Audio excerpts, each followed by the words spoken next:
Good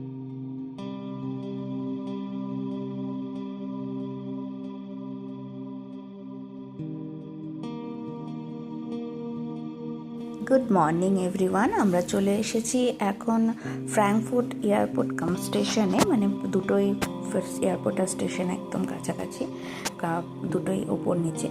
তো এখান থেকে আমরা যাচ্ছি ফ্রাইবাগ, আমাদের ফার্স্ট ডেস্টিনেশন ফ্রাইবাগে। তো যারা আমাকে জানো তারা সবাই জানো আমরা এভরি ইয়ার 1 মান্থ ইউরোপ ট্রিপে, ইউরোপ না বিদেশে ফরেন ট্রিপ করি এভরি মান্থ 1 মান্থ ট্রিপে। আর জানো না তাদের জন্য বলে রাখি, আমি চেষ্টা করি 1 মান্থ ট্রিপটা কীভাবে কমপ্লিটলি নিজেরা ম্যানেজ করি সেটা তোমাদের সাথে শেয়ার করতে। এটা আমাদের ট্রেন যেটাতে করে আমরা ফ্রাইবাগ যাব। আর তোমরা দেখতে পাচ্ছ এই দিন কিন্তু আমরা পুরো লাগেজ নিয়ে শিফট করেছিলাম। জাস্ট আমরা ফ্র্যাঙ্কফুর্টে নেমেছি, সেদিন রাতটা থেকেছি এবং আমরা পুরো লাগেজ নিয়ে শিফট করছি। এই যে স্টেশন, আর এই ডান পাশেই দেখতে পাবে এয়ারপোর্ট। কি মজার না, এক স্টেশনে যাচ্ছি আর পাশেই এয়ারপোর্ট, দুটো একদম পাশাপাশি। আর এই দেখো এয়ারপোর্ট। আর হ্যাঁ, যারা আমাদের জানো না তাদেরকে বলে রাখি, আমরা প্রত্যেক বছরই 1 মান্থ ট্রিপে যাই, ফরেন ট্রিপে।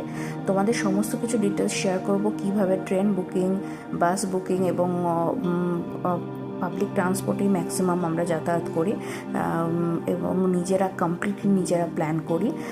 ইটস এ হিউজ প্ল্যান, পুরো 1 বছর ধরে আমরা প্ল্যান করি।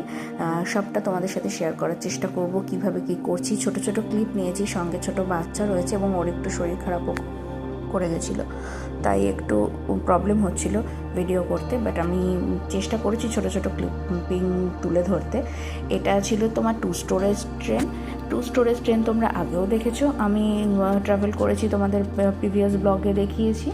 আর এটা আমরা এই দেখতে পাচ্ছ আমাদের হিউজ লাগেজ, ওপরে লাগেজ, সামনে লাগেজ, ওদিকেও প্র্যাম রয়েছে আমার ছেলের। তো সবটা নিয়ে আমরা শিফট করছি ফ্রাইবাগ, এবং ফ্রাইবাগ থেকে কোথায় যাব সেটা খুব এক্সাইটেড।